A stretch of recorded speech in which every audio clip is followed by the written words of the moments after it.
musofir yurtlarda yurganlarimiz bor.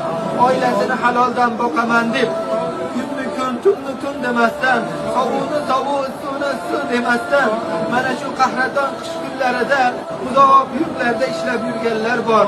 Diydordan uzoq, bolalarini hididan uzoq, ota-onalaridan, xonadonidan, issiq uyidan uzoqlarda, g'urbatlarda yurganlar bor. Allohim shularni hammalarini yurgan turgan joylarda samoviy aroziy baloyi ofat kulfatlardan asragin. Uning ofiyat bergin, salomatlik bergin. Musofir yurtlarda, g'urbat joylarda och nahor, sarson sargardon Allohim hasta bemor qilib qoldirib qo'ymagin. Musofir yurtlarda birovni qo'liga qaraydigan qilib qo'ymagin.